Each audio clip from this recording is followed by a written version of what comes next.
What's up, guys? Today we are going to be talking about Superman on 4K Blu-ray. Of course, I'm not going to get into the specifics of the movie. I'm not going to talk about how good or bad the movie is. I'm just going to share some of my thoughts on the audio and video quality. So let's go over a few tech specs. So the movie was shot in 4, 6, and 8K using red digital cameras. It's got a 4K DI. It's rated PG-13. Runtime is 129 minutes. Aspect ratio is 1.85 to 1, so full screen on your television sets, so you get the full IMAX aspect ratio, if you will. And the audio is in Dolby Atmos. Now, of course, if you guys want to know what I'm using for these 4K reviews, I do have a list of all the equipment down in the video's description. But I did see this movie not only 4 times at the theaters, in 2 times in IMAX, twice in Dolby Cinemas. So I've got a pretty fresh frame of mind of what the movie looks like. I also went to go see it again recently because it's still playing at my local cinema, just so I can come back and do a little A/B comparison with my memory against the 4K Blu-ray. So let's talk about the audio first. Oh, and by the way, I got some new speakers in, so my theater is almost totally redone, except for the subwoofers. I still have the 8 subwoofers. I've got the RBH 1212s and the 121-inch, which handles all my infrasonics. I do have all brand new bed layer channels, RBH 821s. There's a review on the channel for that if you guys missed that video. They're big, giant on-wall speakers with dual 8s and a 1x5-inch AMT ribbon tweeter. So I've got some nice crispy details for the lower channels and really good bass, of course. And I did a recalibration last night because I know some of you guys got pretty upset on my ballerina review when I said the bass sucked on it. So how good does the bass sound in Superman? Well, let's take a look and see what we got. Let's go ahead. Let's kick this off at about 4 minutes. These are kind of like rough estimates of these timestamps here. This is 4 minutes and 55 seconds. This is at the beginning of the movie, essentially. And as we can see here, we have, well, this is pretty much a 7.1 or 7.1.2, 7.1.4 channel layout for most of the runtime. So essentially, 7 bed layers will stay pretty much active. However, the top channels, I do have 6. If you have 4, it'll sound great with 4, but it'll also scale to 6 as well. So as you can see here, basically it's just some ambiance and some music that goes on overhead, but you do get really good activity throughout the entire movie with your top channels, whether you have 4 channels or 6 channels or 2 channels. So it'll scale appropriately. As far as dynamic objects is concerned, not too much for the entire duration of the movie, but we do have channels that do get lit up, as you can see here. Again, this is about 4 minutes and 55 seconds in at the beginning when he's getting healed by the sun. I'm going to try not to spoil too much, but the movie has been out for a little bit now, so not too much, I think, to spoil. So coming in at 27 minutes, 3 seconds, this is when Lex breaks into the Fortress of Solitude when the fortress comes out of the ground. The bass response here is actually, it's decent. It's not crazy good. It's not going to tear down your walls or anything like that. But when it comes out of the ground, you get a nice rumble. And also when this door opens up, this is probably one of the deepest parts in the movie is when that door slides open. You get a really nice rumble during this scene. Of course, you can see most of the action is in the lower 7 channels. Then as we get into it, the action starts up and then we have the attack on the Superman robots. And then here we have the engineer, I think that's her name, the engineer, spinning blade hands. And then as she's about to throw them, you will hear the robots getting decapitated in different channels and lower channels. And then as she's throwing the discs, you will hear them kind of zip through the lower channels. Not so much in the high channels, but definitely panning back and forth in the lower 7 channels, which you can see here. Zip, zip. Not a lot of objects around. I would have figured they would have done some dynamic objects, which would pan throughout the entire lower bed, at least. But it stays pretty much static for this whole scene here. This is a pretty big, one of the bigger action scenes when Lex and his crew take over the fortress. And this comes in about 27 minutes into the movie. And spoiler alert, oh, I'm not going to show you what happens to Crypto. Next up, we got 31 minutes in. Here we have a giant foot that comes in and stomps above in the top speakers till it lands down below, and Superman catches it to save the dog from getting squashed. And this is, again, one of the bigger action parts of the movie. And you can see there are some dynamic objects lightly moving here and there in this scene. But most of the action here, a lot of it is just some extra ambiance in the top channel, some music, the musical score bumps in the top channels as well. Again, as you can see here, it's basically 7 channels in the lower beds. And then we have some like debris and stuff happening in the top channels. Superman flies over, smashes into the giant kaiju, saves the building from getting crushed by the kaiju. And the cool part about this scene here is that since the kaiju is so tall, you can periodically hear his growls and his grumbling above in the top channels. So it sounds as if he is like above your home theater, looking down, growling upon you. So that is pretty cool. And again, for the most part, not too much, if any, objects are going to use all of my channels. If you have a bigger channel count system, most of this movie will stay locked in that 7 bed layer configuration. However, the top channels, once again, they do fluctuate between 2 channels, the top, middle, and then also all 6 going at the same time. Despite it not being a full dynamically oriented mix, it's still got some pretty good surround effects, so I'll give it that. So coming in at 1 hour and 32 minutes, actually, let's skip to the terrific fight, which is about 1 hour, 5 minutes into the movie. This is supposed to be one of the bigger parts of the movie, bigger action scenes. So here you can see his T-spheres floating around the air. However, they don't really float around here. You would think they'd be in the top channels, but they're just not. Everything happens in the lower channels. And despite there being the Raptors getting flung all over the place in the air, you don't really hear them in the top channels at all. I mean, this takes place in a bubble. So we're looking at it from Lois's point of view, her perspective.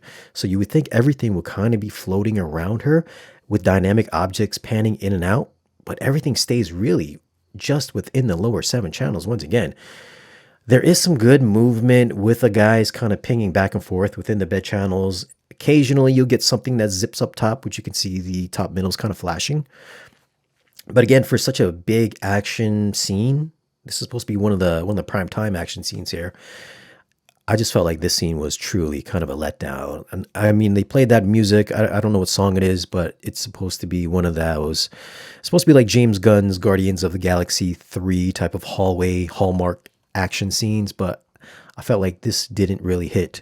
It probably would have worked a little bit better in my eyes if the sound tracked a lot better than what was on screen, but it just really didn't work. I thought it was a kind of a disappointment. 1 hour, 12 minutes in, this is the Proton River when they're in the Pocket Universe. This is a cool scene. You can see here, this has full-on dynamic objects. During most of the scene, though, it does stay within 7.4 or 7.6 configuration, but when you saw those objects moving back and forth, those were the little particles or proton particles that were kind of swirling around the area before it gets sucked into that black hole. And then here you can see that the Element Man here Metamorpho saving Superman. Pretty big scene. Again, there should be, I think, a lot more going on in the lower bed channels, but stays pretty much just 7-channel configuration. And then you can see that there was some stuff happening in the top channels as well.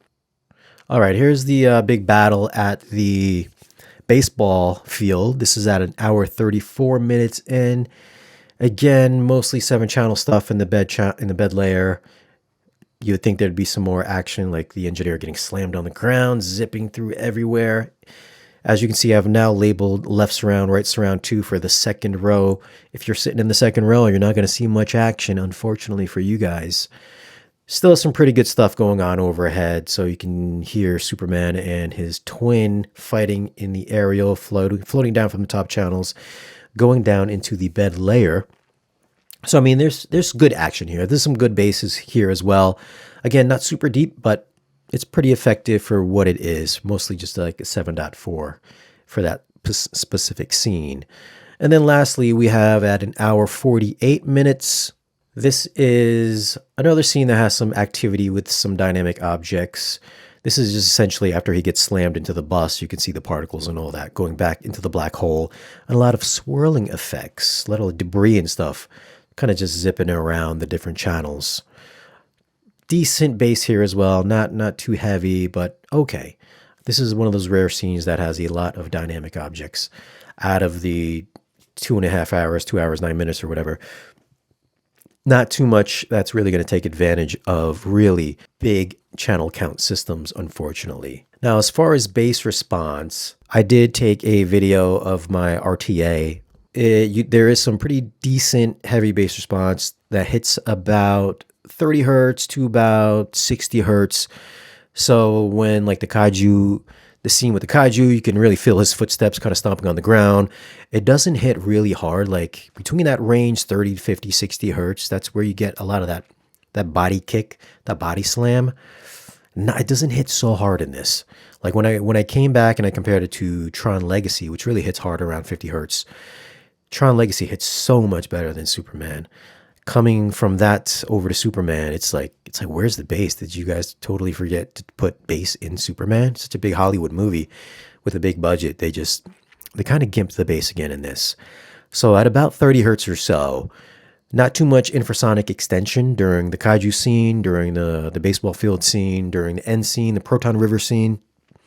Bass kind of trails off at about 30 hertz. So again, one of those big action movies that doesn't delve really deep into the infrasonic or LFE range.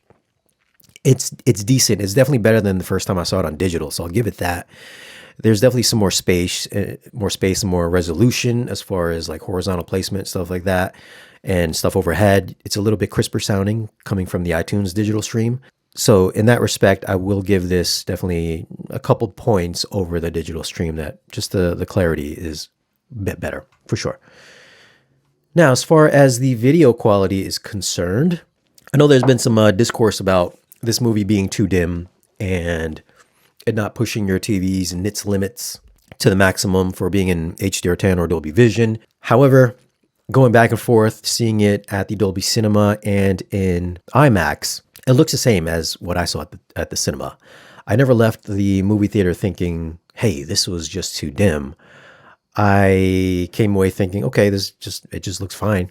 But max CLL is 182, and then max FALL is 111. So again, not going to push your TVs for nits. But again, I don't think anybody watching this movie is going to think this movie is dim. If you want to watch something that's dim, that's really low, go watch Free Guy, starring Ryan Reynolds. This movie, on the other hand, while it's not overly eye-searingly bright, still has great color saturation, still has very nice black levels, and the detail is really great as well. Is it eye-searingly bright? No, it's not, but the way that they graded it or shot it, I felt like they definitely were aiming for a bright look, maybe some slightly overexposed shots. As you can see here, the sunlight on the right-hand side of the screen is really bright. There's not too much going on as far as like details concerned in the clouds, but you can tell they're kind of going for this look. Here's a shot at the Daily Planet. This is a great shot, one of my favorite shots in the movie of the planet. As you can see, the sunlight beaming through the background, it has that overblown, overexposed look, which happens a lot in the planet as well. Same look again, windows, overblown, seems to be a common theme of what James Gunn might have wanted or their cinematographer. Again here, battle at the baseball field. At the Meteors baseball field, another super bright highlight, specular highlight back there. You're really going to see this when these scenes take place in Lex's headquarters. We're going for the same overblown, really bright look. Is this going to push your nits to the maximum? No, it's not, but you're still not going to be like complaining that it's dim. This has a very nice, colorful color palette overall. I mean, just look at that shot here. We've got some really nice, vibrant blues, very great pops of red throughout the movie.